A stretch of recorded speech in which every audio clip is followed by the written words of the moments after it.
Elena Morales never thought the drive home from her family's little grocery store would end like this. It had been a long day.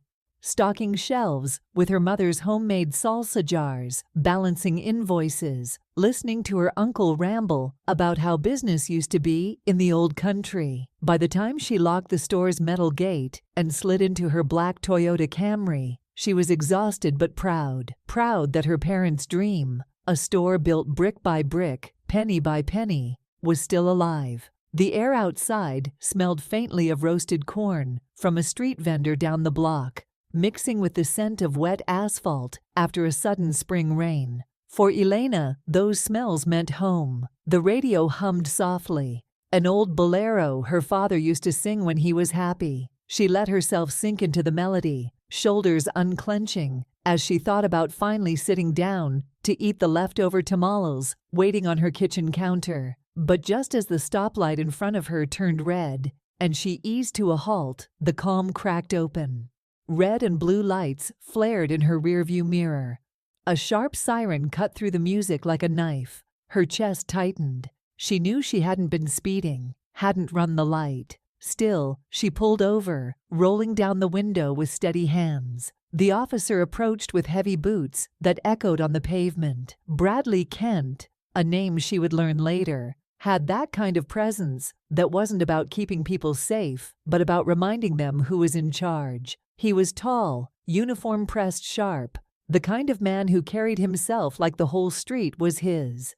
And from the moment his eyes landed on her face, Elena felt it, the glare that scanned her skin color before anything else. License and registration, he barked, not even a hello, not even a reason. His voice wasn't just firm, it was laced with something colder, like suspicion wrapped in disdain. Elena kept her tone calm. "Is there a problem, officer?" He smirked, leaning slightly toward her window, eyes narrowing. "We'll get to that. License and registration first." She passed him the documents, careful not to let her hand shake. Inside, though, her mind spun. Why me? Why now? But a part of her already knew the answer.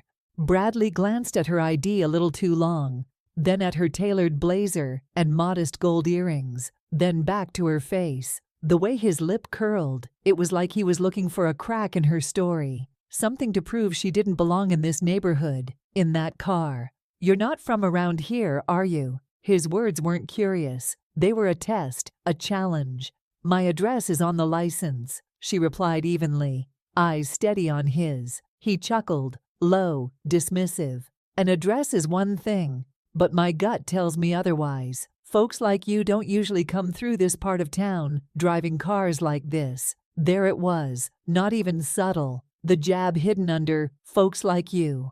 Elena felt heat rise under her collar, but she forced herself to stay composed. Years of watching her parents bow their heads in silence whenever someone made a comment at the farmer's market had taught her how dangerous it was to push back too soon. "I stopped at the light when it turned red," she said carefully. "I wasn't in a hurry." Bradley leaned closer, his shadow falling across her lap. "Home, huh? And where's that? Don't tell me. Let me guess." His eyes flicked back to the ID, then to her hands, resting calmly on the wheel. "Someplace out of town, someplace you didn't earn." The words stung, not because they were true, but because she had heard versions of them her whole life. The kids at school who asked why she brought homemade tortillas in her lunchbox. The bank clerk who once told her father, "Maybe you should try applying somewhere less strict." It was the same melody of contempt, just in a different key. Inside, Elena's pulse pounded. She wanted to shout, to demand he explain what exactly about her made him think she didn't belong. But instead, she swallowed the bitterness like a stone, lifting her chin slightly. "I live right here in town, officer," she said, "and I work here too." Bradley tilted his head, like he was studying a puzzle piece that didn't fit. His smirk widened. "Work? What kind of work? Something under the table?" The insult hung in the air like smoke. Elena's jaw tightened. She could feel her nails pressing against her palms, but her voice came out steady, almost disarmingly calm. "I don't believe that's relevant to why you pulled me over." For a brief second, his expression faltered. Not much, just a flicker, but enough to show he hadn't expected her to stand so firm. Then the arrogance returned, heavier this time. "Step out of the car," he ordered, voice low, dangerous. And that was when Elena realized this wasn't about a traffic violation. It wasn't even about her car. It was about power. About him needing to prove she was small, insignificant, someone who could be pushed into silence. But she wasn't small. And though Bradley Kent couldn't see it yet, he had chosen the wrong person to try to break. Elena stepped out of the car slowly, the cool night air brushing against her face. She could feel the pavement under her heels, uneven and damp from the rain earlier. Bradley Kent stood there with his arms crossed, the glow from his cruiser's headlights making his shadow loom larger than life across the asphalt. "Place your hands on the hood," he ordered. She turned her head slightly, eyes narrowing just enough to show that she had heard the sharpness in his voice. This isn't procedure, she thought. This is theater. But she didn't resist. She walked to the hood of her Camry, placed her palms flat on the cool metal, and stood still. Behind her, Bradley's boots clicked as he approached. The silence between them was thick, broken only by the distant hum of passing cars and the faint music still playing inside her car. He didn't rush. His movements were deliberate, stretched out, as though every second he made her wait was a reminder of who was in control. "You know," he said slowly, almost conversationally, "I see a lot of people on this job. Some try too hard to act calm, like they've got something to hide." Elena closed her eyes briefly, steadying her breath. His words were meant to dig into her, to make her feel cornered, but she refused to give him that satisfaction. "I've got nothing to hide, officer," she said, her voice calm, unshaken. He chuckled, low and mocking, as if he'd already decided she was lying. "That's what they all say." His hands moved across her sides, down her arms, lingering longer than necessary. It wasn't about safety. It was about intimidation. Elena felt the sting of humiliation. The way his search seemed more like a performance than a precaution. But she kept her posture straight, her dignity intact, refusing to flinch. When he finally stepped back, he muttered, almost disappointed, "Clean." She turned slowly, meeting his eyes. Of course. Her voice was cool, clipped, as if every syllable was wrapped in steel. For a moment, Bradley's smirk faltered. He wasn't used to this. Someone not breaking, not stammering apologies, or pleading to be let go. Most people, especially those who looked like Elena, were too scared to meet his gaze. But she stood there, unwavering. "Where do you work?" he asked suddenly, the question cutting through the tension. Elena tilted her head, not breaking eye contact. "I don't see how that relates to why you stopped me." Bradley's smile returned, wider now, edged with mockery. "Sometimes I ask questions just to get to know people, especially people who stand out. Stand out." The way he said it made her skin crawl. It wasn't curiosity. It was accusation dressed as small talk. "I'm just on my way home," she said, her tone measured, as though every word had been weighed before leaving her lips. But inside, the battle was different. She could feel her pulse hammering against her ribs, the old memories rising. Her father being questioned for no reason after a church fundraiser. Her brother stopped on his way to basketball practice because he didn't look like he lived around here. She had promised herself years ago she would never let fear show on her face in moments like these. Tonight, she kept that promise. Bradley leaned closer, his eyes narrowing. "People often think confidence will get them out of trouble. But confidence," he said, voice low, "can be misinterpreted as arrogance." Elena raised an eyebrow, letting the silence sit between them for a beat before replying. "Or maybe confidence just means I know my rights." The words were calm, almost casual, but they landed like a slap. His jaw tightened, and for the first time that evening, he didn't have an immediate comeback. That small shift gave Elena strength. She realized his power wasn't absolute.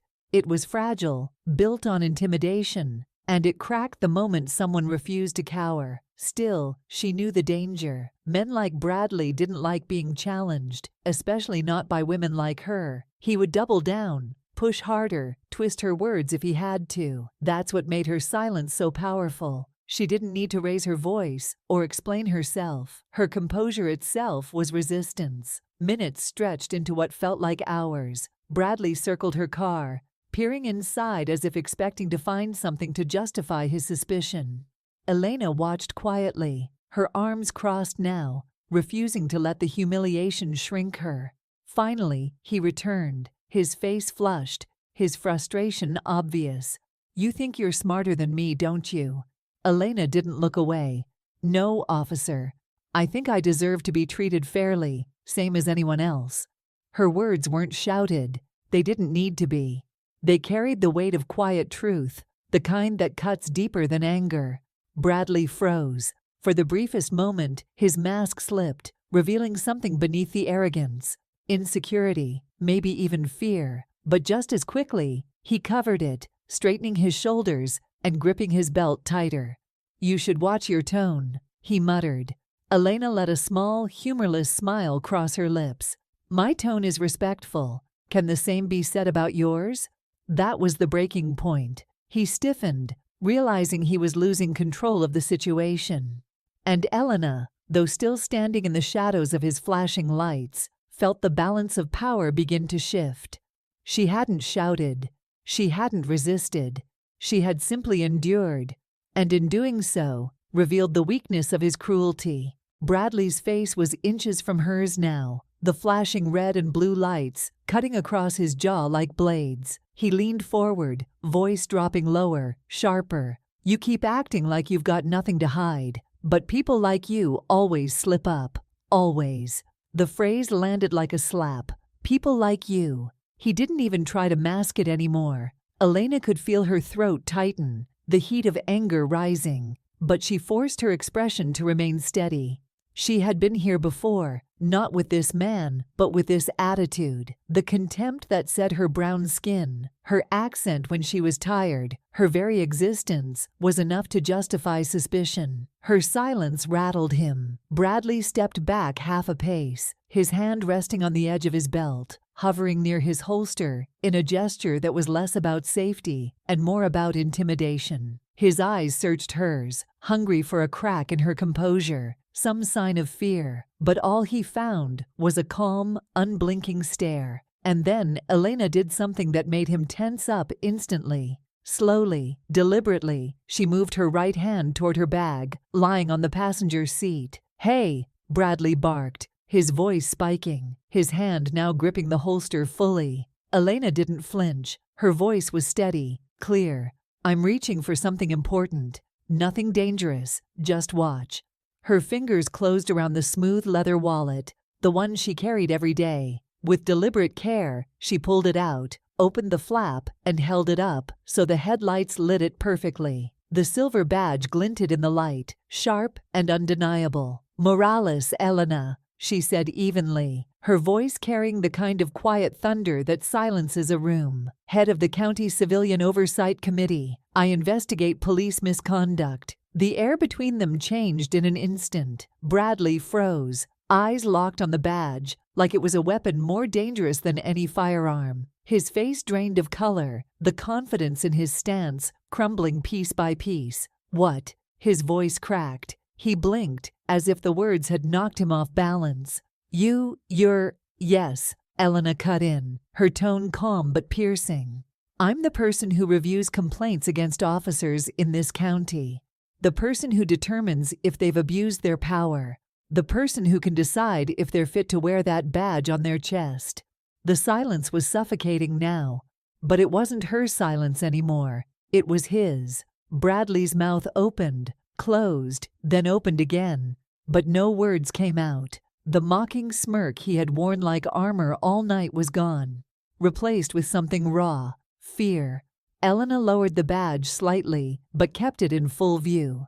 "I gave you every chance to act professionally tonight, to treat me like any other citizen. Instead, you chose to abuse your authority, to humiliate me, to let your prejudice guide every single question and action. And now, here we are." His throat worked as he swallowed, eyes darting away from hers, then back again, desperate for some foothold to climb out of the hole he'd dug.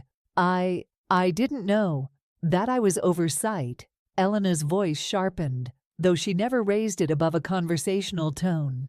Or that your actions were wrong. Because one of those excuses is cowardice, the other is corruption. The words sliced clean, leaving Bradley trembling where he stood. For the first time that night, Elena allowed herself to step forward, closing the distance between them. She wasn't taller, but in that moment, she towered over him. Her eyes locked on his, unflinching. You wanted me to feel small, but look at yourself now. Who's small? Bradley's lips parted, but the answer never came. His face was pale, his jaw clenched, his hands stiff at his sides. He looked less like an officer of the law and more like a boy caught with his hand in the cookie jar, stripped of every ounce of borrowed authority. Elena let the silence stretch, making sure the weight of it pressed fully onto his shoulders. Then she spoke again, softer this time, but sharper than ever. Your job isn't to intimidate, it's to serve, and tonight, you failed. The last word landed like a gavel. Bradley flinched. Inside, Elena's chest burned with a mix of emotions: anger, vindication, sorrow. She hadn't wanted this moment, not really. She would have preferred a quiet drive home, tamales on the table, the comfort of family. But standing here, with her badge in her hand, and his arrogance in ruins, she knew why fate had put her on this road tonight. Because this wasn't just about her. It was about every immigrant father told he didn't belong. Every young man searched for, looking suspicious. Every woman humiliated just because she drove the wrong car on the wrong street. Bradley knew it too. And for the first time in his career, he wasn't in control. Elena slipped the badge back into her wallet, her gaze never wavering. This conversation is over, she said firmly. You'll hear from my office. And with that, she walked back to her car, the sound of her heels clicking against the pavement, carrying more authority than any threat he could ever make. Bradley didn't move. He couldn't. He just stood there, frozen in the glow of his cruiser's lights, a man who had finally come face to face with the truth he'd spent his life denying. The next morning, the smell of fresh coffee filled Elena's kitchen, but it did little to wash away the heaviness from the night before. She sat at the small wooden table where her parents had once planned every penny of their grocery business, her laptop open, the screen glowing with the county's internal case system. She typed in the name, Bradley Kent. The file popped up in seconds, and Elena's heart sank as she scrolled. This wasn't a man with a spotless record. Page after page showed prior complaints: excessive hostility during traffic stops, targeted minority residents disproportionately, unprofessional conduct. Notes from supervisors brushed them aside with phrases like insufficient evidence or counseled, no action taken. She exhaled slowly, closing her eyes. It wasn't just last night. This man had been hurting people for years, and the system had allowed it. At noon, Elena carried a stack of printed reports into the office of Chief Harold Simmons. A tall black man with 30 years in uniform, Simmons was respected but weary, the kind of leader who had seen every battle but carried them all on his shoulders. He looked up as Elena entered, his tired eyes softening with recognition. "Morning, Morales," he said, leaning back in his chair. "I heard there was an incident last night." Elena set the files down on his desk with deliberate weight. "It wasn't just an incident, Chief. It was a mirror, and it showed us something we can't keep ignoring." He raised an eyebrow, glancing at the folder. "Bradley?" "Not just Bradley," she replied firmly. "He's a symptom. The real problem is the culture that let his file get this thick without anyone stepping in." Simmons opened the folder, flipping through the pages. With each complaint, his face grew more somber. Finally, he sighed, pinching the bridge of his nose. "I won't deny you're right. But you know how this works, Morales. Change doesn't come easy. People will push back." Elena leaned forward, her voice steady but sharp. "Then let them push. Because every time we stay quiet, we tell the community that this behavior is acceptable. And it isn't." For a long moment, Simmons didn't answer. The hum of the air conditioner filled the silence. Then, slowly, he nodded. "All right, draft me a formal recommendation for an internal hearing. We'll start there." It wasn't everything, but it was a beginning. That evening, Elena stopped by the grocery store to help her mother close up.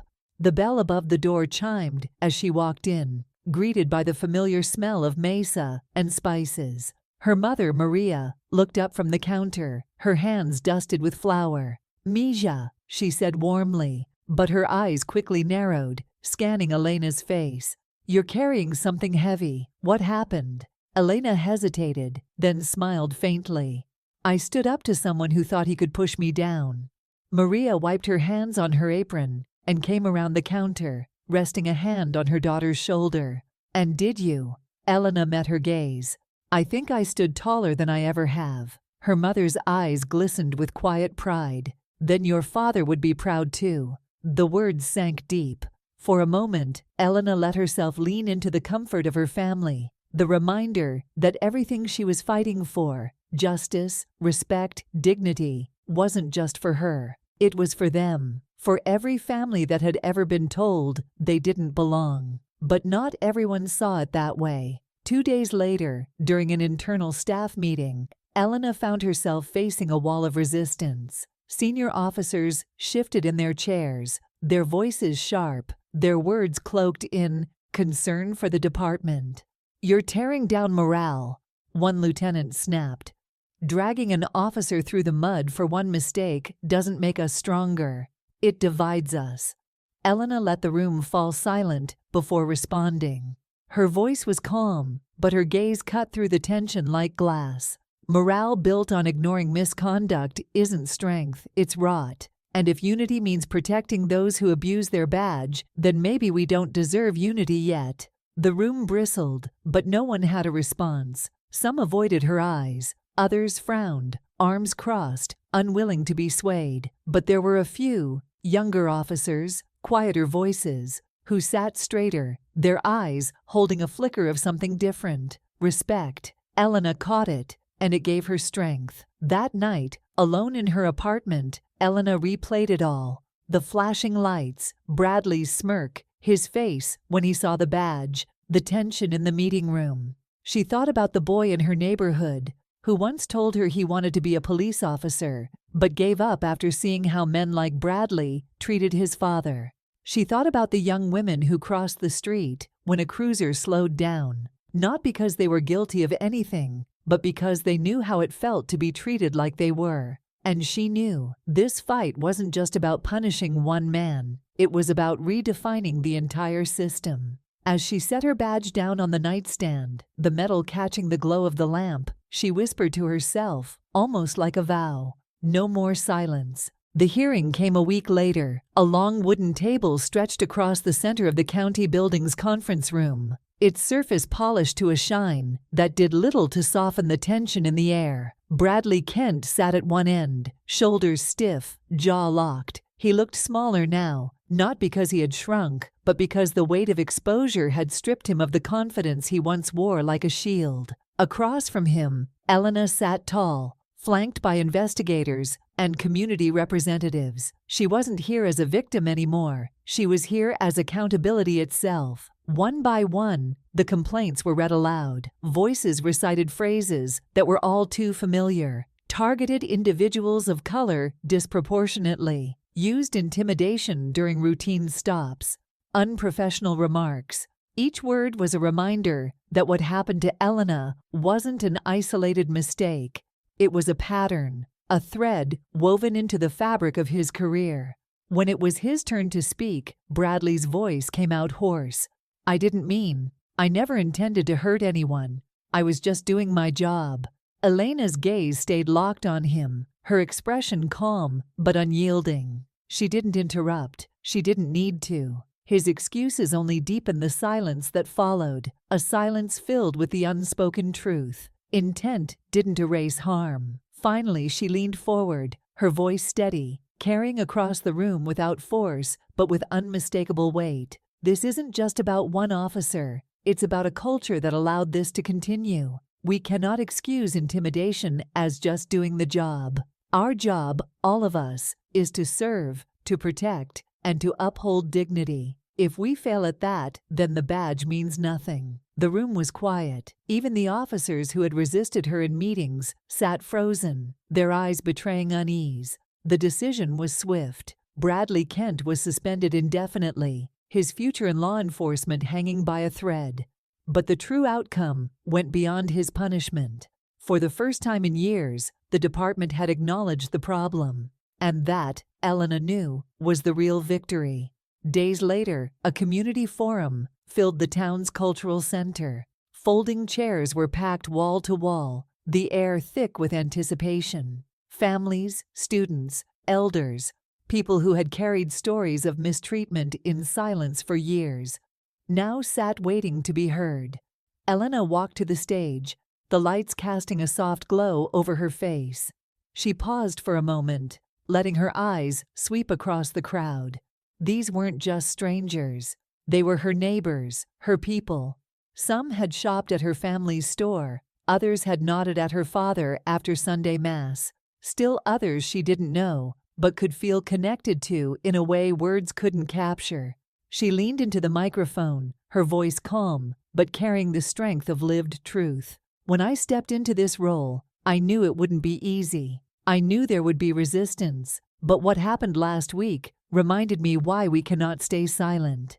Because silence allows injustice to grow. Murmurs of agreement rippled through the room. She continued, "We all have biases. That's human. But when bias becomes action, when it decides who gets stopped, who gets searched, who gets humiliated, it stops being bias and becomes injustice. And that injustice doesn't just harm one person. It erodes trust for the entire community." She told them about the files she'd read, the years of overlooked complaints. She didn't use Bradley's name. This wasn't about revenge. It was about change. She described the reforms her office was already drafting: better training on implicit bias, stricter accountability for misconduct, a transparent process for handling complaints. And then she paused, letting the weight of her words linger. "I want to be clear. Justice isn't about punishing wrongdoers alone. Justice is about building a future where these wrongs don't happen in the first place. A future where every child, every parent, every person in this county can trust that when they see an officer, they see someone who will protect them, not target them." The applause started small, then grew, spreading through the hall until it was a thunder of clapping hands and rising voices. Some stood, others wiped tears, many simply nodded, relief etched on their faces. For them, this wasn't just a speech, it was a promise. Later that night, as Elena walked out into the cool air, her mother waiting by the door, she felt something she hadn't in a long time: hope.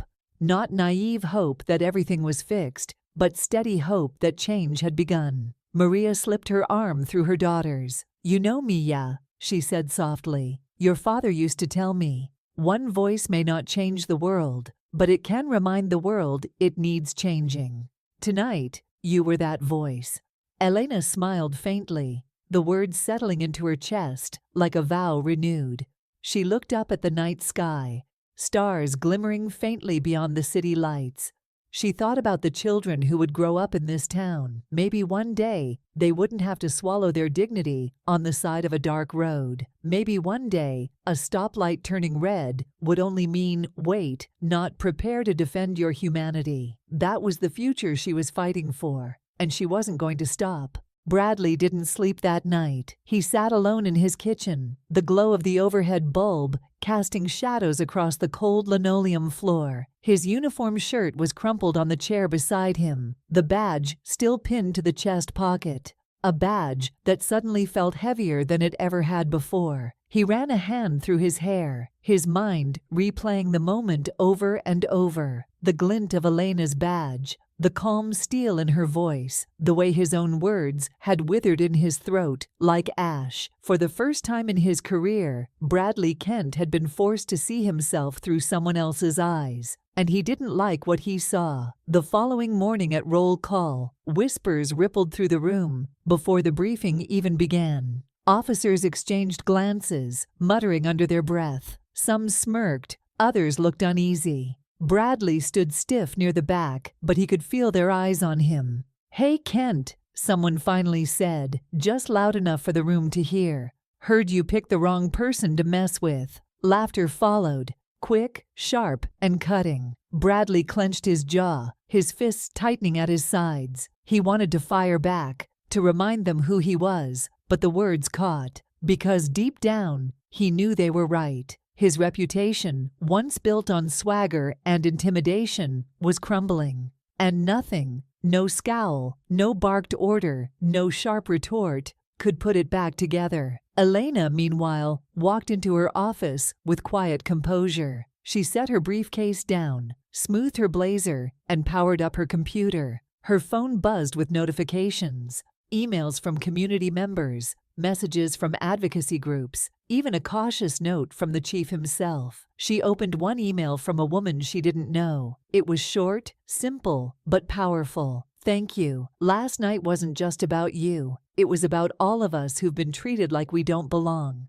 Keep going. We need you." Elena sat back in her chair, letting the words sink in. For years, she had carried herself with dignity because she had to, because breaking down wasn't an option. But now, that dignity had become more than survival. It had become an example. Later that day, Bradley was called into the chief's office. The walk down the hallway felt longer than any patrol shift he had ever worked. His boots echoed on the polished floor, each step heavy with the weight of impending judgment. Chief Simmons sat behind his desk, Elena standing quietly to one side. Bradley's throat went dry at the sight of her, standing there not as a suspect, but as authority incarnate. "Officer Kent," Simmons began, his voice grave, "we need to discuss your conduct." Bradley opened his mouth, ready to defend himself, but the chief held up a hand. "Don't. We've reviewed the complaints. We've seen the pattern. Last night wasn't an isolated incident. It was the tipping point." Bradley's jaw worked soundlessly, his mind scrambling for excuses. "I was just—" Elena's voice cut through, calm and precise. "Just doing your job, because your file shows a pattern of using your badge to intimidate, not to serve. And last night, you proved it again. You wanted me to feel small, but instead, you exposed yourself." Her words landed with surgical precision. Bradley's shoulders slumped, his bravado leaking out like air from a punctured tire. Simmons leaned forward, his eyes sharp. "Effective immediately. You are suspended pending investigation. Turn in your badge and service weapon."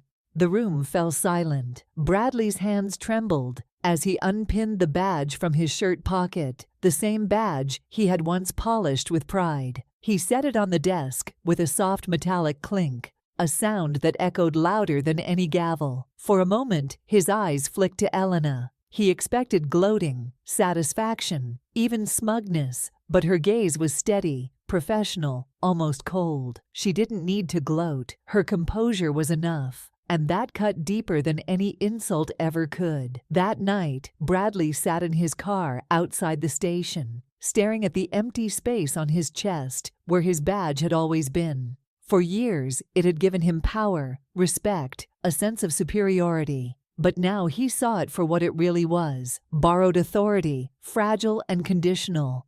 Without integrity, it meant nothing. He thought about all the people he had stopped, all the faces that had looked back at him with fear, frustration, or quiet defiance. And for the first time, he wondered what they had seen when they looked at him. Not a protector, not an enforcer of justice, just a man abusing borrowed power. The realization sat heavy, and though he would never admit it aloud, it scared him. Elena, meanwhile, went home that evening to the smell of her mother's cooking.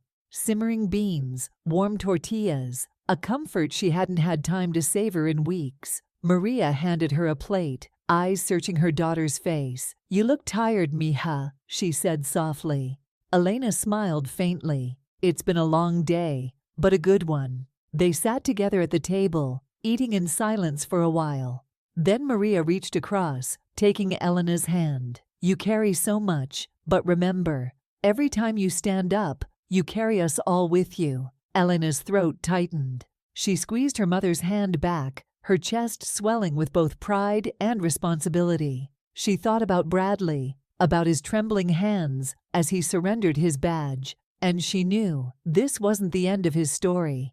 He would have to face the choices he had made, the harm he had caused. But whether he changed or not, one thing was certain. He would never again hold unchecked power over someone like her. And for the first time in a long time, Elena felt that the scales had tilted, just slightly, toward justice. The victory over Bradley was satisfying, but Elena knew better than to celebrate. One man's suspension didn't change a system that had protected him for years. The next morning, she sat in her office, the blinds half closed against the sunlight. On her desk lay a stack of files, complaints against officers from the past decade. She ran her fingers over the papers, feeling the weight of hundreds of names, dates, and stories that had been brushed aside with phrases like unsubstantiated or lack of evidence. She thought about her father's words he had repeated to her when she was a child. The hardest walls to tear down are the ones people pretend don't exist. Looking at the files, she realized she was staring straight at that wall. That afternoon, Elena walked into the chief's office, carrying a heavy binder under her arm. Chief Harold Simmons glanced up, his eyes narrowing slightly. "I take it that's not light reading," he said, gesturing toward the binder. Elena placed it on his desk with a firm thud. "This is more than reading material. It's a record of everything we've ignored. Patterns, repeated complaints, warnings that were never acted on." Bradley was just one name in a long list. Simmons leaned back, rubbing his temples. "Morales, you're asking me to look into years of history. You know what that means. Political blowback, the union breathing down our necks, half the department turning against us." Elena met his gaze, her voice steady. "What it means, Chief, is that we either clean our house now, or we let the rot spread until it collapses on its own. And when that happens, the community will never trust us again." For a long moment, Simmons didn't respond. The ticking of the wall clock filled the silence. Then he exhaled slowly, eyes hardening. "All right, you have my support, but understand this. Once you open this door, you can't close it. You'll make enemies." Elena's lips curved in the faintest hint of a smile. "I didn't take this job to make friends. I took it to make change." Word of the internal review spread quickly, and with it came the backlash. At the next staff meeting, Elena walked into a room buzzing with tension. Senior officers sat stiffly, their faces unreadable, while a few younger ones shifted uneasily in their seats. Lieutenant Harris, a broad-shouldered veteran with 25 years on the force, leaned forward, his tone sharp. "This so-called review is nothing but a witch hunt," he said, his voice carrying across the table. "You're dragging good officers' names through the mud just to make yourself look like a crusader." Elena kept her expression calm, but her words were razor-sharp. "A witch hunt targets the innocent. This review holds accountable those who've already been protected too long. If our reputation depends on hiding misconduct, then maybe it's not worth protecting." A murmur rippled through the room, disapproval from some, quiet agreement from others. Harris's face flushed, but he didn't push further. Elena scanned the room, meeting each set of eyes. "This isn't about tearing down the department. It's about rebuilding trust. If that makes people uncomfortable, good. Change always does." Later that evening, Elena sat alone at her desk, reviewing another file, when a soft knock came at her door. She looked up to see Officer Jordan Lee, one of the youngest recruits. His posture was hesitant, but his eyes held determination. "Ma'am," he said quietly, closing the door behind him. "I just wanted to say, thank you. A lot of us younger guys, we've seen things. We've kept our heads down because we thought speaking up meant ending our careers. But now it feels like maybe we won't be alone anymore." Elena felt a swell of emotion. She nodded, her voice softer than usual. "You're not alone, Officer Lee. Not anymore. But understand, this fight isn't easy. You'll need courage." He straightened, a spark in his eyes. "Then I'll find it." When he left, Elena sat back, exhaling deeply. That small conversation reminded her why she was doing this. Change didn't start with policies or reports. It started with people people brave enough to say enough. But resistance didn't stop at the station. That same week, anonymous notes appeared in her mailbox. Some were just words. "Traitor, you're destroying us." Others were sharper, warnings disguised as advice. "Watch your back. You don't know what you're stepping into." Elena read them all, her chest tightening with anger. But she didn't flinch. She knew intimidation when she saw it. And this time, it wasn't coming from a single arrogant officer on a dark road. It was coming from a system afraid of exposure. She placed the notes in a drawer, locked it, and whispered to herself, "If they're scared, it means we're getting close." The following Friday, Elena and Chief Simmons held a closed-door meeting with a small task force of investigators. The blinds were drawn, files stacked high on the table. As they reviewed each case, the scope of the problem became clearer. Officers with decades of complaints, patterns of racial profiling, records of excessive force that had gone unchecked. At one point, Simmons leaned back, rubbing his face. "This is worse than I thought." Elena's jaw tightened. "Which means we're exactly where we need to be. This isn't about protecting reputations anymore. It's about protecting the people we swore to serve." The room fell silent, and in that silence, a decision solidified. The review wasn't just paperwork, it was the beginning of a reckoning. Now, walking down the same streets, where prejudice still lingered in whispers and side eyes, Elena felt the truth of those words. She wasn't just showing them she belonged, she was proving that everyone did. And the walls that had stood for so long were starting to crack. The meeting room felt like a battlefield. Fluorescent lights buzzed overhead, papers rustled, and the low murmur of voices carried an edge of hostility. Elena sat at the head of the long oak table, her binder of findings open before her. Across from her sat a row of senior officers, their eyes hard, their jaws tight. Lieutenant Harris was the first to speak. His voice was sharp, his words like darts. "This review is tearing us apart. You're making the entire department look corrupt because of a few bad apples." Elena leaned back slightly, her face calm, but her eyes sharp. "A few bad apples? Lieutenant, have you read these files? Complaints ignored, evidence buried, families silenced. If we ignore this, we're not protecting the department. We're protecting abuse."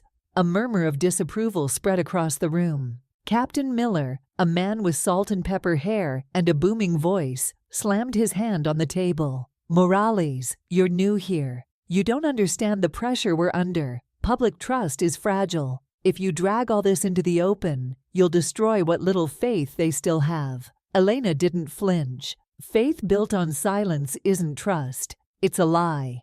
And every lie has an expiration date. You want to preserve the reputation of this department? Then clean it, don't cover it. The words cut through the air like a blade. Some officers looked away, shame flickering across their faces. Others bristled, their arms crossing defensively. When the meeting adjourned, the hallway filled with whispers. Elena gathered her papers slowly, aware of the hostile glances thrown her way. As she stepped out, Harris muttered just loud enough for her to hear, "You're not fixing anything, you're burning it all down." Elena stopped, turned her head slightly, and replied without looking at him, "Sometimes you have to burn the rot before anything good can grow." She walked on, her heels clicking against the floor, leaving Harris momentarily speechless. The resistance didn't stop at words. Over the next week, Elena's office phone rang with anonymous calls, hang-ups, heavy breathing, veiled threats disguised as advice. One night she returned to her car in the county parking lot to find a note tucked under the wiper. "Back off before you regret it." She sat in the driver's seat, staring at the words. For a moment, fear curled in her stomach. But then she remembered Bradley's face when he realized he wasn't untouchable. That memory steadied her. If intimidation was all they had, it meant she was winning. Inside the department, tensions boiled. Some younger officers began quietly approaching her with stories, things they'd seen, things they'd been told to ignore. One confessed that his supervisor had ordered him to stop drivers who didn't look like they belonged. Another admitted he'd watched a colleague use unnecessary force, but stayed quiet because that's just how things are. Elena listened, documented, and encouraged. Silence keeps you safe today, she told them, but it costs your soul tomorrow. The only way this changes is if you speak. Still, the louder she spoke, the more isolated she became. Lunchrooms went quiet when she walked in. Conversations stopped mid-sentence. Old colleagues she once joked with now kept their distance. It was the price of truth, the lonelier path. At home, her mother noticed the strain. One night, as they folded laundry together, Maria placed a hand on Elena's arm. "Misha, they will try to break you. They will tell you you're the problem because they don't want to see the truth. But remember, the truth doesn't need to be liked. It just needs to be spoken." Elena swallowed hard, nodding. Her mother's words were a reminder of every sacrifice her family had made to build a life here, to stand tall in a country that too often treated them like outsiders. She wasn't just fighting for policy. She was fighting for respect, for belonging, for the next generation who deserved better. The following week, another storm hit. A group of veteran officers circulated a petition accusing Elena of dividing the department and weakening morale. At the next council meeting, Harris waved it in the air like evidence. "Over 60 signatures," he said smugly. "The majority of this department doesn't stand with Morales' so-called reforms." The room buzzed. Reporters scribbled notes. Some community members shifted nervously, wondering if the fight was doomed. Elena stood slowly, adjusting her blazer. She looked around the room, then fixed her gaze on Harris. 60 signatures? 60 people willing to protect a broken system. That doesn't scare me. It tells me we're hitting the right nerve. Her voice rose, strong and clear. "This isn't about morale. This is about integrity. And if integrity feels like division to you, then maybe you've confused loyalty with corruption." The room fell silent. For a moment, even Harris looked shaken. And then, applause broke out. First from a small corner, then spreading. Community members stood, clapping, voices rising. Not everyone joined, but enough did to drown out the silence of the rest. Elena stood tall, her chest rising with quiet pride. She knew the battle was far from over, but at that moment, she had proven something vital. Truth may make enemies, but it also makes allies. That night, as Elena walked home through the cool evening air, she whispered to herself, "They can isolate me, they can threaten me, but they can't erase the truth." And deep inside, she knew. The louder the resistance grew, the closer she was to breaking through. The cultural center was packed that evening. Folding chairs lined every corner, children sat on their parents' laps, and people leaned against the walls, unwilling to miss a single word. The air buzzed with quiet anticipation, not the polite kind that filled town council meetings, but the heavy kind that comes when a community carries stories too long unspoken. Elena walked onto the stage with a steady step. She adjusted the microphone, her gaze sweeping across the faces before her. Elders with furrowed brows, teenagers whispering in Spanish, Black families sitting together in solidarity, even shop owners she recognized from her family's grocery store. For a moment, her chest tightened. "This is who I'm fighting for," she began softly, her voice carrying a calm strength. "This forum isn't about me, it's about you. Tonight, I want to listen, because real change doesn't start behind closed doors. It starts here, with the truth." For a moment, the room was silent. Then, slowly, a man in his 20s stood. His hands trembled slightly as he held the microphone, but his eyes burned with anger. "My name's Jamal," he said, voice cracking. "Last year, I was pulled over 3 times in 1 month. Once for rolling through a stop sign. Once because they said my music was too loud. And once because they said I didn't look like I lived in this neighborhood. They searched my car in front of my little sister. She cried the whole time." He swallowed hard, his gaze lowering. "We were just driving home from church." The room went quiet, heavy with empathy and outrage. Elena nodded, her eyes steady on him. "Thank you for sharing that," she said softly. "That story matters." Next, an older woman with streaks of gray in her hair rose from her chair. Her accent carried traces of Mexico, her voice trembling but fierce. My son works 2 jobs, she began. One night he came home late, tired, and an officer stopped him. They told him he looked too nervous, so they searched his backpack. They found nothing, of course, but when he got home, he asked me, "Mama, why do they treat me like I'm guilty before I even open my mouth?" Tears welled in her eyes, but her chin lifted with pride. No mother should have to answer that. Whispers of agreement rippled through the crowd. Someone in the back shouted, "That's right." Applause followed, hesitant at first, then growing louder. One by one, more voices rose. A high school girl, no older than 16, stood with her backpack still slung over her shoulders. I was walking home with friends when a cruiser slowed down. They didn't ask us a question. They just told us to spread out our bags on the sidewalk. People walked by, staring like we were criminals. I wanted to disappear. Her voice dropped to a whisper. That night, I went home and told my mom I didn't ever want to wear my hoodie again.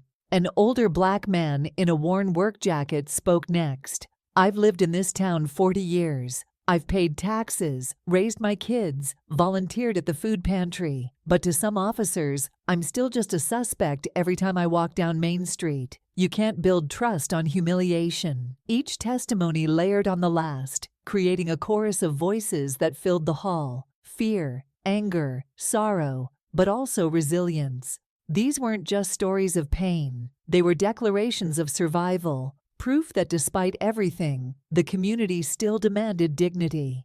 Elena listened to every word, her heart heavy but resolute. She didn't interrupt. She didn't try to explain away the pain. She simply let it fill the room, because she knew silence had covered it for too long. When the last voice faded, she stepped forward again. Her voice was steady, but now it carried a weight born of everything she had just heard. "I can't erase what's happened to you," she said. "I can't take away the humiliation, the fear, the scars left by those moments. But I can promise you this: your voices will not be ignored anymore. Every story you've shared tonight is evidence.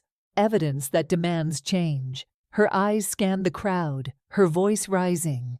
"And if anyone asks why we're pushing for reform, I will tell them to come here and listen, to see your faces, to hear your pain, because this is what's real. Not the petitions, not the excuses, not the silence. This." Applause thundered through the hall.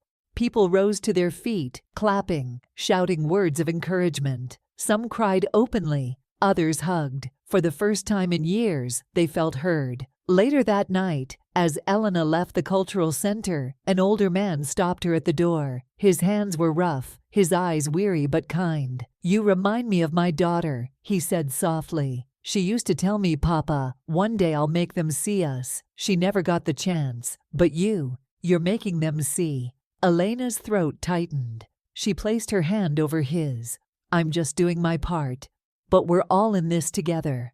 As she stepped into the cool night air, the sound of applause still echoing in her ears, Elena realized something profound. The fight was no longer just hers. It belonged to everyone in that hall, and together they were unstoppable. Weeks passed after that night at the cultural center, but its echoes never faded. The local paper ran a front-page story. "Community demands change. Voices rise against prejudice." For the first time, headlines carried their truth instead of erasing it. The police chief, once so dismissive, found himself cornered by reality. Complaints that were ignored for years now stood undeniable, backed by hundreds of testimonies. The council called emergency hearings. Policies began to shift. Independent review boards were discussed. Mandatory cultural training introduced.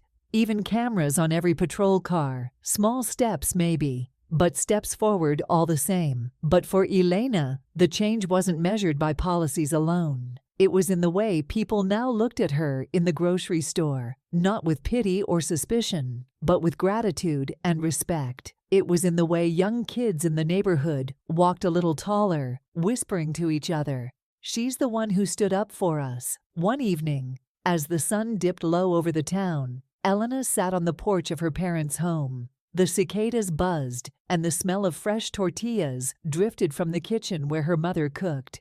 Her father joined her, resting heavily in the chair beside hers. You carried a weight most people would have run from," he said quietly, his gaze fixed on the horizon. "I thought leaving the force would break you. But maybe it's what made you." Elena smiled faintly, though her eyes glistened. "It almost did, Papa. But then I realized, they can strip away your badge, your title, even your paycheck. But they can't take your voice, and they sure can't take your dignity unless you let them." Her father's weathered hand covered hers. "Mija, you've given this town something I never thought I'd see, hope." The following Sunday, the cultural center held a youth event. Elena was invited to speak, though she resisted at first. "I'm no hero," she insisted. But when she walked into the packed room and saw rows of young faces, Latino, Black, Asian, white, all waiting, expectant, she knew this moment wasn't about her. It was about them. She stepped to the front and, without notes or a polished speech, simply spoke from her heart. "I want to tell you something I wish someone had told me when I was your age," she began. "They will try to tell you what you're worth. They'll try to make you feel small because of your skin, your accent, your last name, or the place your parents came from. They'll make you believe you don't belong." She paused, letting the silence settle before her voice grew stronger. "But listen to me. Your worth is not theirs to decide. You belong because you are here, because you breathe, because you dream, because you carry a story no one else can carry. And one day, when someone tries to silence you, remember this. Your voice can move mountains if you dare to use it." The room erupted in applause, some kids even standing, their eyes wide and shining. For many, it was the first time they heard someone who looked like them, spoke like them, affirmed their power so clearly. Later that night, Elena returned home and sat alone with her journal. She flipped to a blank page and wrote in steady handwriting, "I once thought justice was about punishment, but now I know. Real justice is about transformation, not just changing laws, but changing hearts, not just holding power accountable, but reminding the powerless that they were powerful all along." She closed the book, exhaled deeply, and felt something she hadn't in years: peace. Months later, the scandal still lingered. Officer Callahan had resigned, unable to withstand the scrutiny. The chief announced his early retirement. The department scrambled to restore trust, but the damage was done. And while some still grumbled in corners of town, muttering about troublemakers and upstarts, the tide had turned. People weren't silent anymore. They had tasted the power of speaking truth. And once you taste it, silence feels like chains. As Elena walked through the farmer's market one morning, a little girl tugged at her sleeve. She couldn't have been more than 8 years old. She held out a drawing. A picture of a woman standing tall, with her fist raised, surrounded by a crowd. Above it, in uneven letters, were the words, "She made us proud." Elena crouched down, her throat tightening. "Is this me?" she asked softly. The girl nodded. "My mama says you're brave. I want to be brave too." Elena hugged her, feeling tears prick her eyes. "You already are." And that was the legacy. Not headlines, not policy reforms, not even the downfall of the men who wronged her. The true legacy was in the courage she had ignited, the dignity she had restored, and the voices she had helped unleash. Because prejudice, humiliation, and injustice may try to define a person's story, but resilience, truth, and courage, they rewrite it.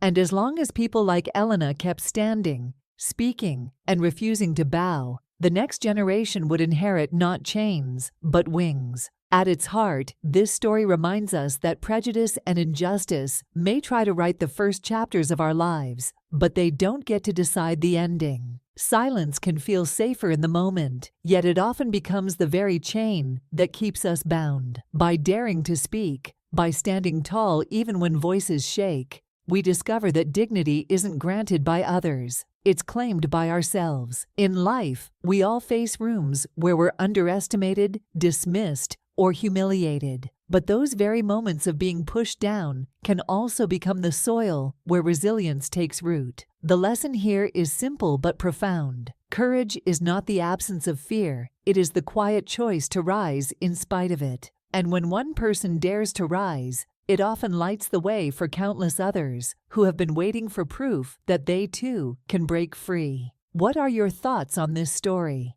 Have you ever witnessed or experienced a moment where silence was broken and dignity restored? Share in the comments. We'd love to hear from you. And if this message touched you, please like this video, subscribe to our channel, and stay with us for more stories that challenge, inspire, and heal. Wishing you peace, strength, and brighter days ahead.